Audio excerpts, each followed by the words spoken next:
Remember when napping was something only children did? Now at my age, that midday drowsiness has become a familiar companion. But here's the question that keeps me up at night. Are these afternoon dozes actually helping my sleep or making it worse? Welcome to the Good Night Guide. Today, we're diving into one of the most common sleep dilemmas for those of us over 60, to nap or not to nap. The relationship between daytime napping and nighttime sleep becomes more complex as we age. According to the National Institute on Aging, changes in our sleep architecture naturally occur after 60. We expect less deep sleep, more nighttime awakenings, and often a shift toward earlier bedtimes and wake times. These changes can leave us feeling more tired during the day, making that afternoon nap incredibly tempting. But is it helping or hurting our overall sleep health?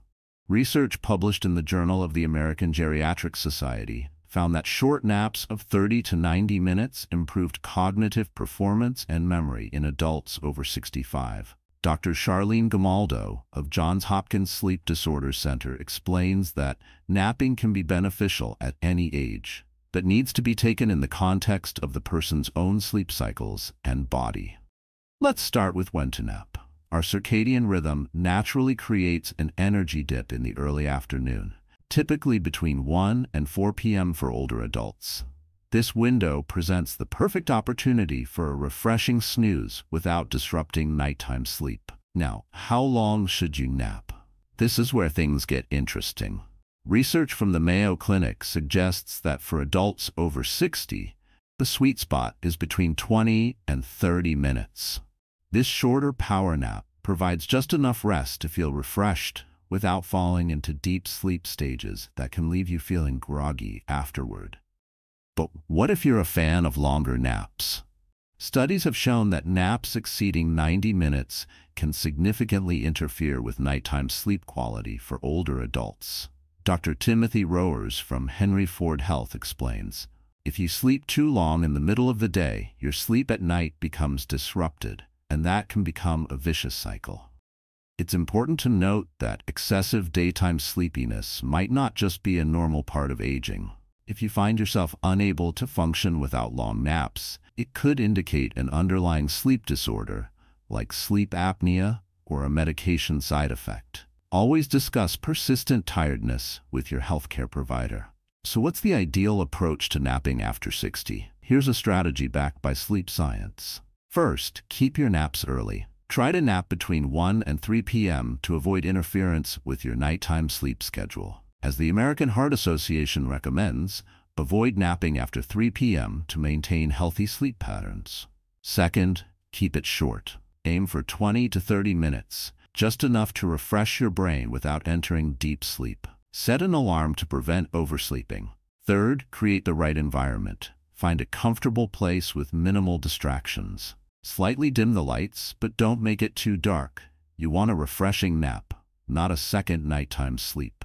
Fourth, only nap when truly tired. Napping out of boredom or habit rather than actual sleepiness can disrupt your body's natural sleep-wake cycle. If you aren't actually tired, consider a gentle walk or light activity instead. Fifth, maintain a consistent sleep schedule. Going to bed and waking up at approximately the same times each day, including weekends, helps regulate your body's internal clock and can reduce the need for naps. When done correctly, napping can be a valuable tool in your sleep toolbox. A 2022 study in Frontiers in Aging Neuroscience found that proper napping in older adults was associated with improved alertness, better cognitive performance, enhanced mood, and even reduced risk of cardiovascular problems. However, a Swedish study published in the Journal of the American Heart Association found that longer naps, particularly those exceeding 60 minutes, were associated with a 23% higher risk of developing cardiovascular disease in older adults.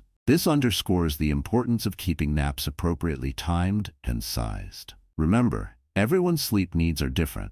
What works perfectly for your neighbor might not work for you.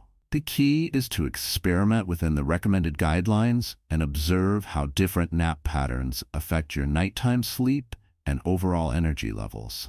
Consider keeping a sleep diary for a couple of weeks. record when and how long you nap, as well as the quality of your nighttime sleep.